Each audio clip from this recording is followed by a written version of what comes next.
एक तू सच्चा तेरा नाम सच्चा, एक तू सच्चा तेरा नाम सच्चा, एक तू सच्चा तेरा नाम सच्चा, एक तू सच्चा तेरा नाम सच्चा। कोई नहीं तेरे जैसा तेरे सिवा, एक तू सच्चा तेरा नाम सच्चा। सब जगह तेरी रोशनी का दरिया, एक तू सच्चा तेरा नाम सच्चा। सब बीमार तू बीमारों की दवा, एक तू सच्चा तेरा नाम सच्चा। बेहतर है बहस से जिक्र तेरा, एक तू सच्चा तेरा नाम सच्चा। ये मेरा जिस्म है महल तेरा, जहाँ रात दिन चमके नूर तेरा। इस नूर का तवाफ करे सातों आसमां, हर फरिश्ता नूर में करे सजदा। एक तो सच्चा तेरा नाम सच्चा, एक तो सच्चा तेरा नाम सच्चा। एक तो सच्चा तेरा नाम सच्चा। ऋग्वेद के ऋषि कहते हैं, ओम य इद्ध आविवासते, उस परम ब्रह्म की स्तुति जो करता रहता है। अपने कार्यों को शुरू करने से पहले जो उस परम पुरुष का ध्यान करता है। समनमिंद्रस्य मर्तयः, मृत्युलोक में विचरण करते हुए भी मृत्यु का आवरण ये शरीर ओढ़े हुए भी वह मनुष्य उस परम ब्रह्म के तेज को अपने भीतर प्राप्त कर लेता है।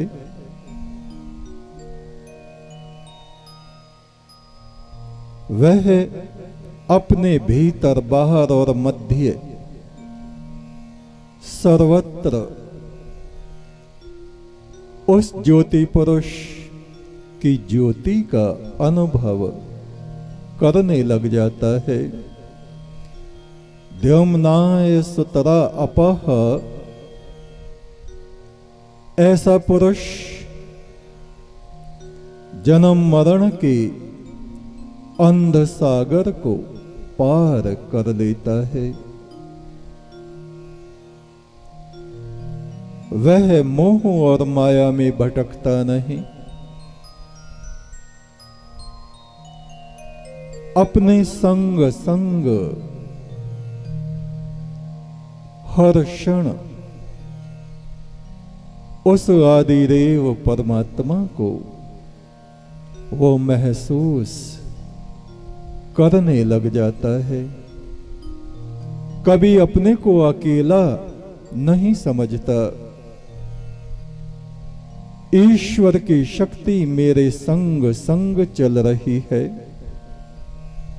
शन्नो मित्र शन्न वरुणा, वो आदि पुरुष मेरा परम मित्र मेरे कंधे पर हाथ रखे हुए मेरे साथ साथ विचरण कर रहा है।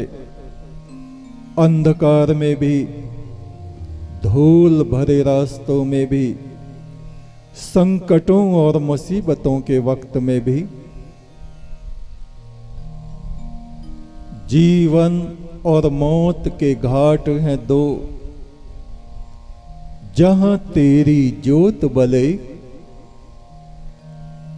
जहां कोई न संग चले,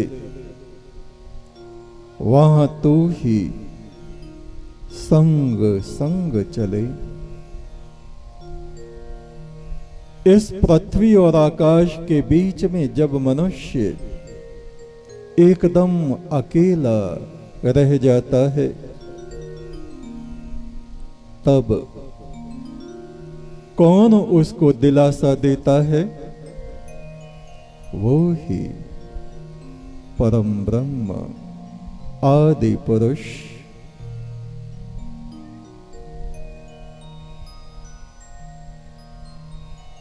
पांडवगण, पांचों पांडव वनों में विचरण कर रहे थे। दोपहर का समय हो आया। युधिष्ठिर को प्यास लगे। अपने भाइयों को कहा, नकुल, सहदेव, तुम लोग देखो कहीं आसपास में यदि पानी हो। उन्होंने एक वृक्ष पर चढ़ के देखा, पक्षी एक दिशा में उड़ रहे हैं, मंडरा रहे हैं। कहा, हां, वहां पे जल है। युधिष्ठिर ने कहा, जरा वहां से किसी पात्र में जल ले आओ। वे दोनों गए और वो तालाब एक यक्ष के द्वारा रक्षित तालाब था। जैसे ही उन्होंने पानी को हाथ लगाया, आवाज आई, ठहरो, मैं इस तालाब का रक्षक यक्ष हूं। मेरी आज्ञा के बिना तुम पानी नहीं पी सकते। मेरे प्रश्नों के उत्तर दो। उन्होंने कोई ध्यान नहीं दिया और पानी पी लिया। बेहोश होके, मृतक समान होके गिर गए। उसके पश्चात भीम वहां आए, उनकी भी यही गति हुई। फिर अर्जुन, उनकी भी यही गति हुई। अंत में खुद युधिष्ठिर वहां पहुंचे और क्या देखते हैं कि उनके चारों भाई मरे पड़े हैं। उन्होंने इधर उधर देखा, कोई दिखाई नहीं देता। शरीर पर कहीं घाव भी नहीं है, किसी से लड़ाई हुई हो, तीर तलवार चले हों, कुछ नहीं। उनको बड़ा अचरज हुआ। सोचा बेहोश हो गए होंगे, थोड़ा पानी लेके इनके ऊपर छिड़क दो।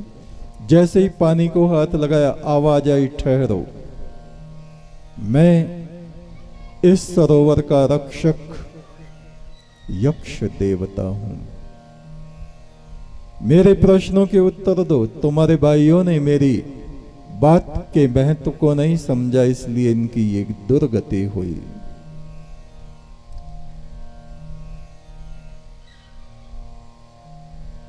युधिष्ठिर ने उस आवाज की दिशा में देखा,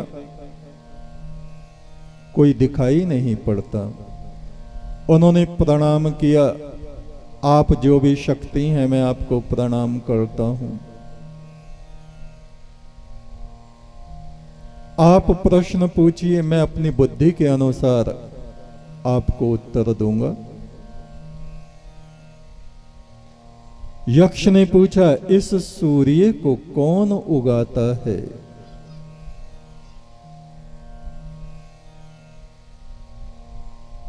इस सूर्य को कौन अस्त करता है?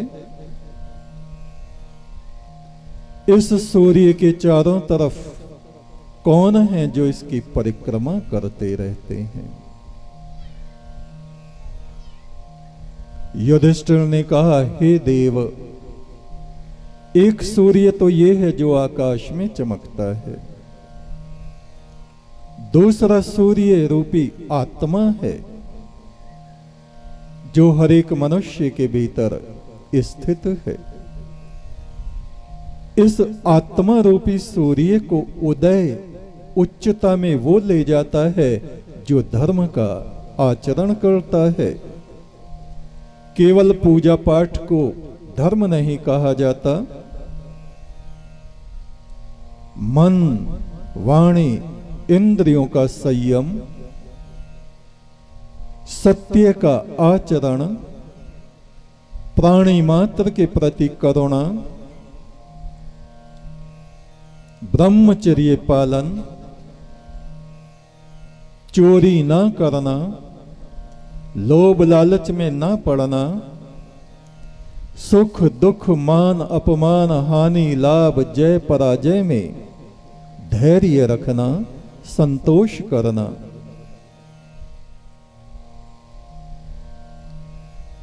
वेद मंत्रों को अर्थ सहित प्रतिदिन पढ़ते रहना और वो जो आदि पुरुष परम ब्रह्म परमात्मा है उसकी आराधना करना, ये धर्म कहा गया है। ऐसा धर्म आचरण करने वाला पुरुष अपनी आत्मा रूपी इस सूर्य को उच्चता में ले जाने वाला, उदय उदित करने वाला कहा जाता है। और जो मनुष्य धर्म का आचरण नहीं करता, मनुष्य जीवन को पाने के बाद भी वो इस सूर्य को, ईश्वर की ज्योति को अपने शरीर में ही अस्त कर देता है, अंधकार में डुबा देता है। अधर्म के कारण इस आत्मा रूपी सूर्य का अवसान हो जाता है, ये अंधकार में डूब जाता है। मनुष्य दुख में, क्लेश में, अंधलोकों में और अंत में नरक में प्रवेश कर जाता है जो मनुष्य धर्म का आचरण नहीं करता। इस आत्मा रूपी सूर्य की परिक्रमा सिद्ध पुरुष जो परम ब्रह्म परमात्मा के मित्र हैं, देव आत्माएं हैं, जिन पुरुषों में देवोचित गुण है। देवताओं में क्या गुण है? दूसरों का परोपकार करना, बिना किसी कारण के दूसरों के ऊपर करुणा कृपा को बरसाना। ऐसा जो अपना स्वभाव बना लेता है वह पवित्र आत्मा बनकर इस आत्मा रूपी सूर्य की परिक्रमा करने वाला पुरुष कहा जाता है। परिक्रमा से अर्थ है वो निरंतर इस आत्मा में ध्यान लगाता हुआ उस परम ब्रह्म के निकट बना रहता है। संसार में रहते हुए भी वो संसार की माया में, मोह में फंसता नहीं।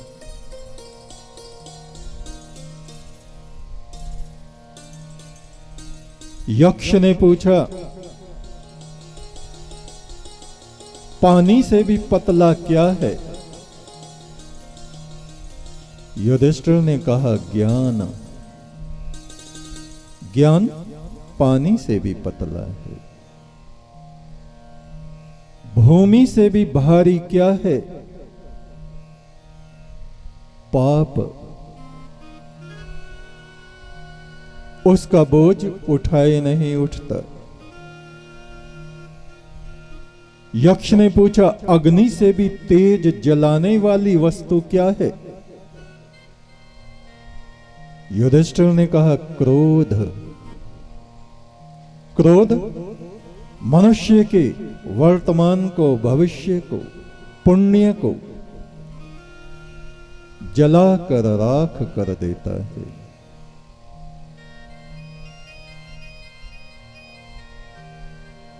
यक्ष ने पूछा, काजल से भी अधिक काला क्या है? कलंक। जिस व्यक्ति को कलंक लग गया, चंद्रमा को कलंक लगा, शिव के मस्तक पे विराजता है लेकिन कलंक उसका गया नहीं।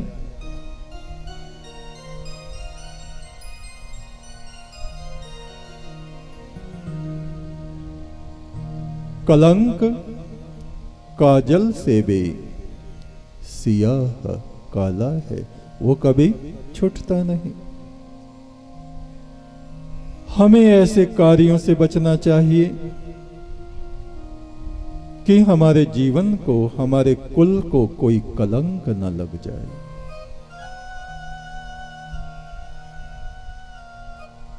यक्ष ने पूछा,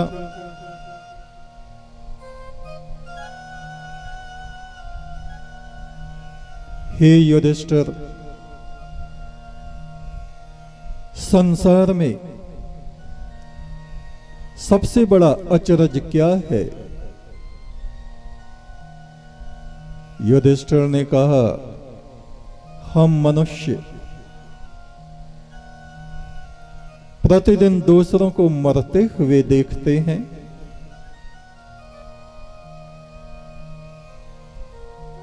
क्षण मात्र को सोचते हैं हमारी भी मृत्यु होगी और उसके बाद फिर से हम संसार के कार्यकलाप में मगन हो जाते हैं, निमग्न हो जाते हैं, डूब जाते हैं, अपनी मृत्यु को भूल जाते हैं। ये ही सबसे बड़ा अचरज है। यक्ष ने पूछा, अचरज जनक वार्ता क्या है? युधिष्ठिर ने कहा, ये जगत रूपी कढ़ाव है, तृष्णा रूपी अग्नि है। काल पुरुष इन जीव आत्माओं को इस कढ़ाव में, दुख कलेश की अग्नि में रात दिन पका रहा है, रात दिन पका रहा है। लेकिन फिर भी ये आत्माएं इस अग्नि से, इस कढ़ाव से निकलने का जतन नहीं करते।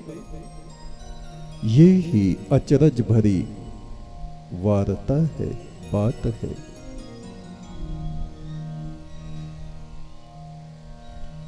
यक्ष ने कहा, धन्य धन्य धन्य, तुम धन्य हो, तुम्हारा ज्ञान धन्य है। मैं तुमसे संतुष्ट और प्रसन्न हूं।